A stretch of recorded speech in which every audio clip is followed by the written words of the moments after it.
Hey there, this is Ari Witten, and in this video we're going to be breaking down the science of coffee and caffeine. Is it an energy booster or a sneaky imposter? You're about to find out. So first of all, there's a lot of contradictory opinions out there on coffee and caffeine. Some people are telling us it's terrible for our health, we should avoid it at all costs. Other people are telling us it's a health food or even a superfood that's packed with all sorts of beneficial antioxidants and phytochemicals. They give us energy and help us perform better. So what's the truth? In this video, I'm going to break through the hype and misinformation and show you what the science really tells us about coffee and caffeine. So does caffeine give you energy and help you perform, or does it wreck your energy and performance? I'm also going to cover what the science says specifically about energy levels. And trust me, that's a tricky subject that a lot of people misunderstand. Now, I know you're scared right now that I'm about to tell you to never drink coffee again. So before you turn this video off and get mad at me, I'll just let you know that right now I am not going to tell you to never drink coffee again. In fact, if you love coffee, I want you to keep drinking it because it actually has lots of health benefits, as you're about to find out. But I am going to show you the right way and the wrong way to use it to bolster your health and energy levels. Because most people are using it in a way that is totally counterproductive, that actually worsens their mental and physical health, not to mention their mood and energy levels. So first of all, what is caffeine? Caffeine is a chemical stimulant that increases activity in certain parts of the brain and central nervous system. It's found naturally in several plant species and is consumed by billions of people all over the world on a regular basis. Now, unlike many drugs, and caffeine is a drug, by the way, caffeine may be taken legally by people of all ages, which is why it's one of the world's most widely used stimulants, actually the most widely used stimulant. Now, approximately 80% of all consumed caffeine is consumed in the form of coffee. It's been estimated that over 1 billion cups of coffee are consumed throughout the world every day. So the other main places that people consume caffeine are in the form of tea, chocolate, soda, as well as energy drinks, quote unquote, and various stimulant and, quote, fat burner supplement, where the main ingredient is often synthetic caffeine. Now, 80% of the world's population consumes a caffeinated product each day, and for adults in North America, it's over 90%. Among coffee drinkers, the average consumption in the United States is 3.2 cups of coffee per day. So how does caffeine work? First, let's talk about that. To understand caffeine, you first have to understand the neurotransmitter adenosine. Adenosine is what's called an inhibitory neurotransmitter. That means it tends to make you tired and sleepy.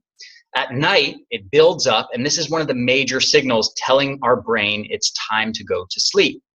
Now, we have some level of adenosine in our brain at all times. To understand what I mean, picture a spectrum, where on one end of the spectrum, you have someone deep in sleep, and on the other end, you have someone on crack, someone who's hyperactive, who's wide awake, bouncing off the walls, and probably acting a little crazy. Okay, so something like this.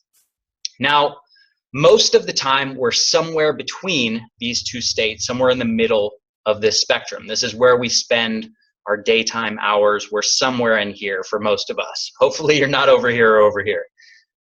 Now, we have a bunch of neurochemicals in our brain that are in charge of regulating this balance and keeping us awake or asleep and controlling our level of energy, alertness, fatigue, etc. Adenosine is an important one of those. The key point you need to remember here is more adenosine means less energy. You're going to feel sleepy, fatigued, etc.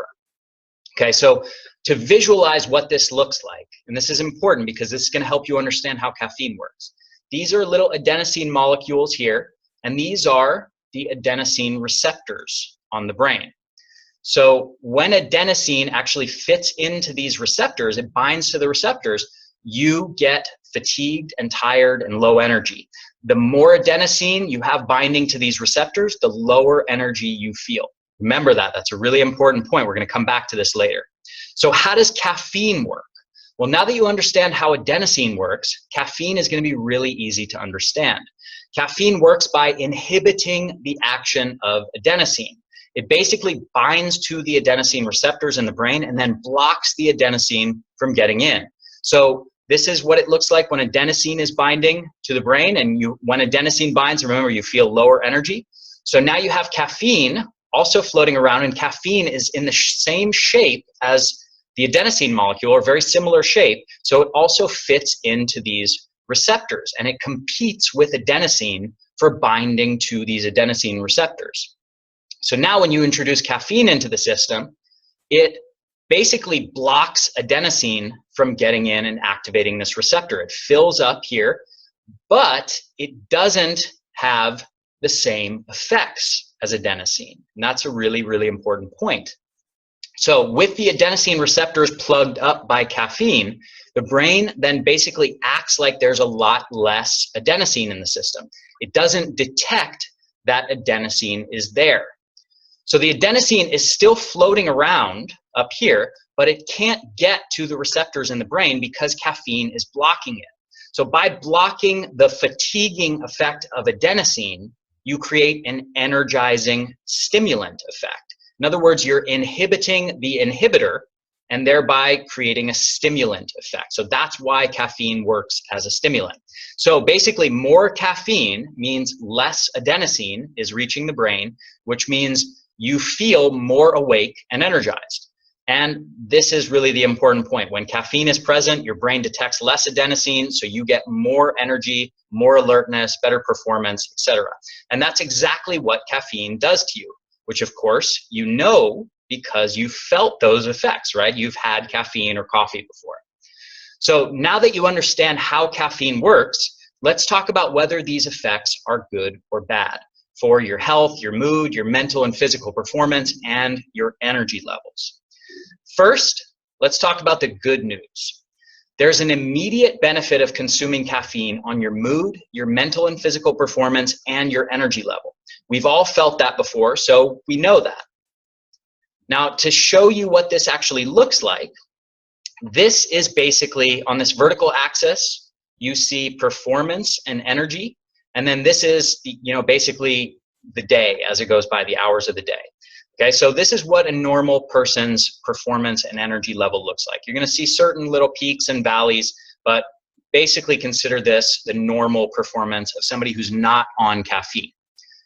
Then you take that person and give them caffeine and you create something like this. So you see this performance increase, energy increase, mood improves, mental and physical performance improves, etc.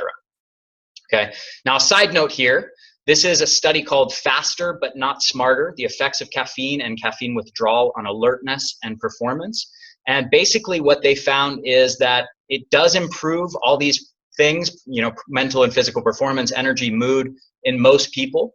But in some people, it doesn't improve these things. And the reason why is it increases anxiety and jitteriness, and that offsets the benefit of increased alertness or decreased sleepiness. That's just a side note, because overall, the research is actually clear that most people who don't normally consume caffeine will get an energy and performance boost by taking caffeine. Now, some more good news. There are also numerous beneficial phytonutrients in coffee, and long-term coffee consumption has been linked with lower rates of numerous diseases. Aha! So that's why I'm not just going to give you the blanket recommendation to never drink coffee again, like some people do. Overall, the scientific evidence actually makes a pretty strong case for coffee consumption as being good for health. Here's some of the diseases that coffee consumption has been linked to being protective or preventive for. But, and this is a very big but, and there is a but, it's not just as simple as taking that information and saying, hey, coffee improves energy and performance and helps prevent lots of diseases, and then assuming that drinking coffee every day is great for you in every way. Like I said, the good news is that coffee boosts energy and performance and is protective of numerous different diseases. But there is some bad news. The bad news is that the way most people consume coffee is actually harming their mental and physical performance, their mood, and their energy levels. This is the complex part where we're going to get into the scientific research, so stick with me here. Remember back to how caffeine works in our brains. It creates a stimulating effect by blocking adenosine. The adenosine is still floating around, but it can't get to those receptors because caffeine is blocking it. So blocking that fatiguing effect of adenosine, you get this energizing stimulant effect. So here's the deal. In the short term, this effect is actually a great thing. Overall, it makes you more energized, enhances your mood, and is proven to enhance your mental and physical performance. If you're a person who doesn't normally drink coffee, and then you drink a cup of coffee, assuming you're not one of those people who gets anxiety and jittery from it, it will give you a great boost. You'll be energized and you'll perform better in basically every way. Remember, as I showed you here, this is what it looks like. Person on caffeine gets this boost in performance, energy, mood, etc. And there's plenty of research to show that people will get an energy, mood, performance benefit from caffeine if they don't normally use caffeine. So here's just one example of one of the many, many studies that show a benefit. So we confirm that acute doses of caffeine at levels typically found in a cup of coffee produce stimulant-like subjective effects and enhance performance in light, non-dependent caffeine users. And even if you're one of those people who does drink coffee every day, you will also feel a great boost to your energy, mood, and performance from drinking coffee. Wait, what? Sounds great, right? So here's the catch. First, once the caffeine wears off several hours later, adenosine comes back with a vengeance and your mood, energy, and performance all take a hit. So I didn't show you this part when I showed you this chart before, but basically after the caffeine wears off, your energy, mood, and performance are all now lower than what is normal. So aha, but you can then drink another cup of coffee, right? Well, not so fast, because here's the much, much bigger problem. If you drink coffee every day or most days, you actually create negative neurotransmitter adaptations in your brain. Because caffeine is plugging up your adenosine receptors, the brain basically acts like there's an adenosine shortage. So what does it do? It makes more adenosine receptors. So this is the normal situation. When caffeine is frequently plugging up these adenosine receptors, the brain responds by creating more adenosine receptors. What happens when you have more adenosine receptors? Basically, even if there's a bunch of caffeine plugging up the adenosine receptors, the brain now has so many adenosine receptors that the caffeine can't plug all of them up and the adenosine still gets in. More importantly, much more importantly, when caffeine is not present in the brain, in your body, it makes the brain ultra responsive and sensitive to adenosine. It makes it so that even with the same level of adenosine that was there before, the brain is now acting like there's a lot more adenosine because it has more receptors to detect it. In other words, the brain increases adenosine signaling in response to chronic caffeine consumption. More adenosine signaling in the brain creates two effects. First of all, you develop a tolerance to caffeine. That means you start needing more caffeine, more cups of coffee to get you going and get you through the day. This is why some people get up to drinking 3, 4, 5, 6 cups of coffee because they need it in order to function now.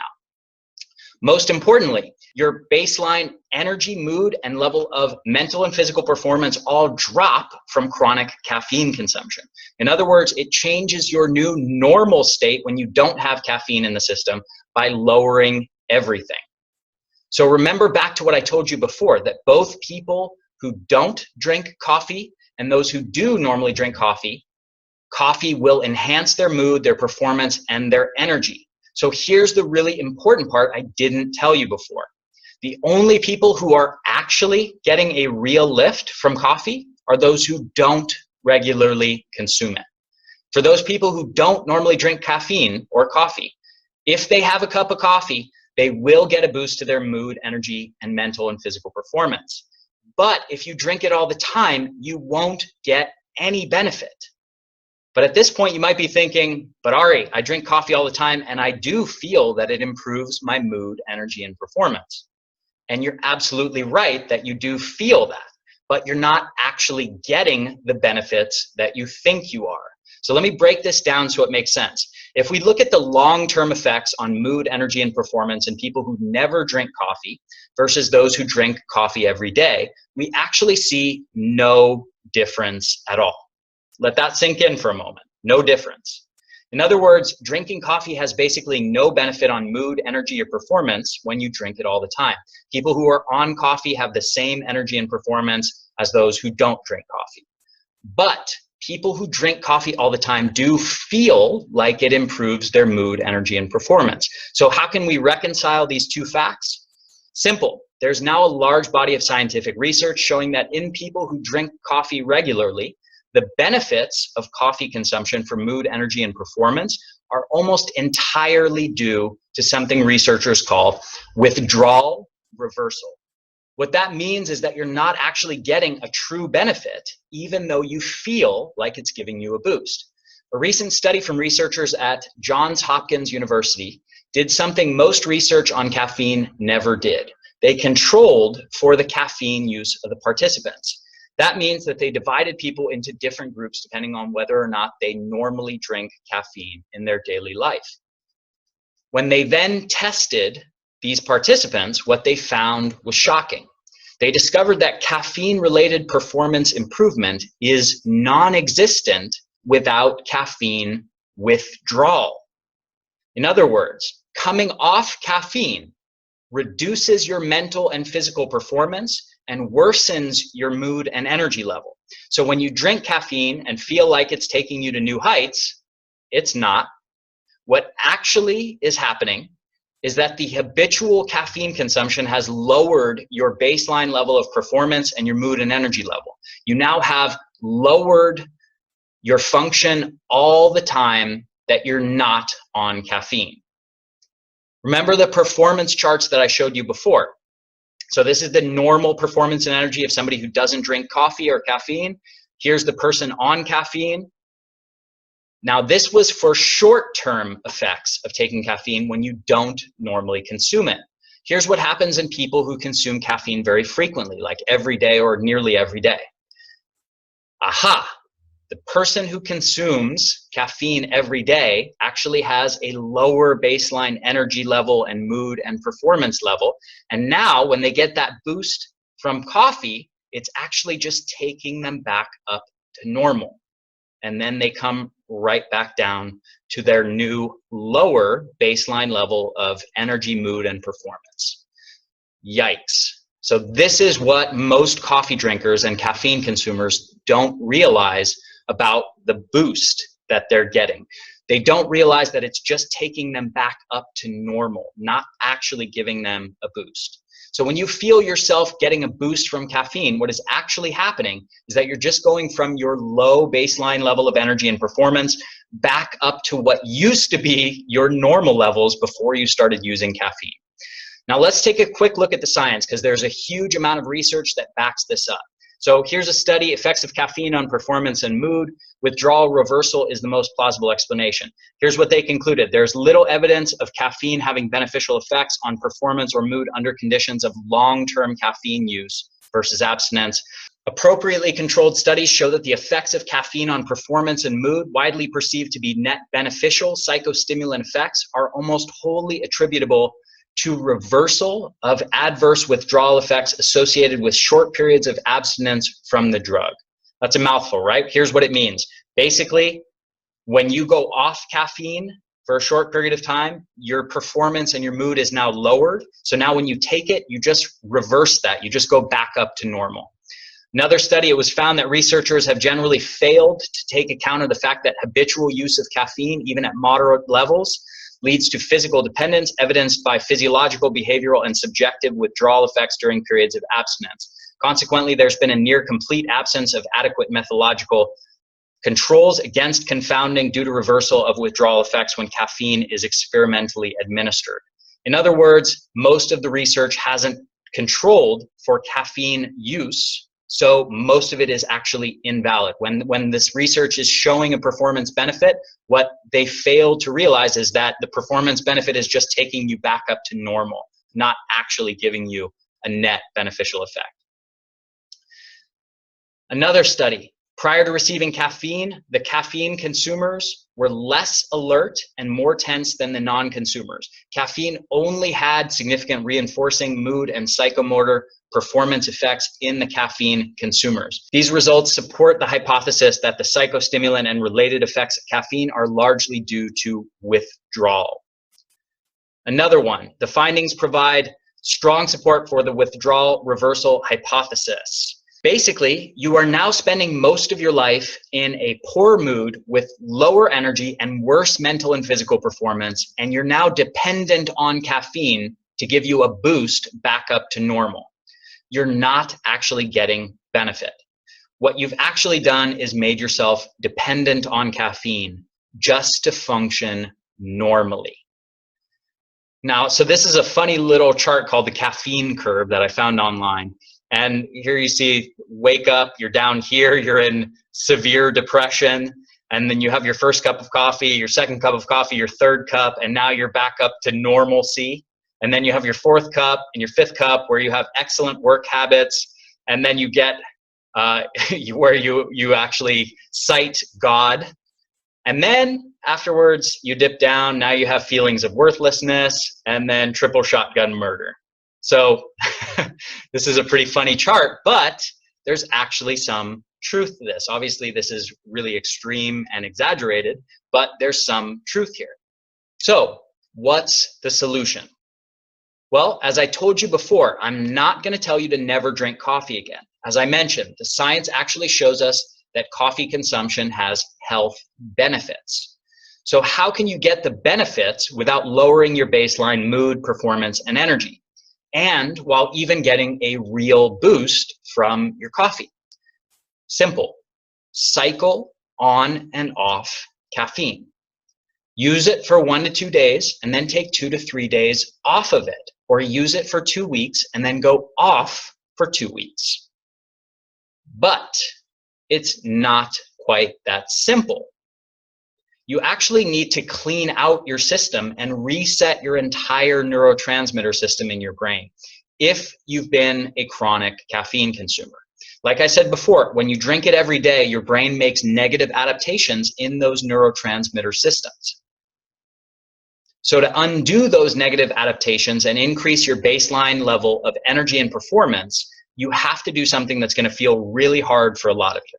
You have to give your brain a complete break from caffeine for several weeks. I recommend at least 3 weeks completely off, but 5 to 6 weeks is even better. Now, here's the thing. This isn't sexy. This is not a great sales pitch. If I wanted to give you all a great sales pitch and make lots of money, I would just say that I have this magic pill filled with some special chemical that will give you all the energy you could ever dream of, and you don't have to change any of your lifestyle habits or do anything different. In other words, I'd sell people on the quick fix solution that requires no effort. That's what sells.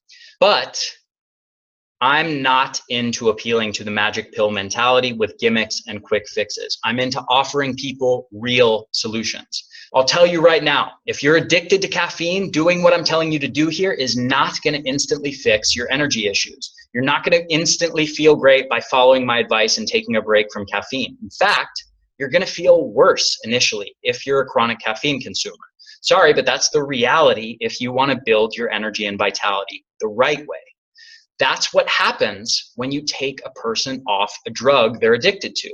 When you go off caffeine, you're going to feel tired and run down a lot of the time. You probably need more sleep. You might have headaches. Your mood will be depressed, and you won't be performing well physically or mentally. It will even be tempting for you to go right back on it so you can function normally. But don't do it. So get comfortable with the fact that you're not going to instantly get more energy by following this advice. This is about taking 1 step back temporarily so that you can take 4 steps forward.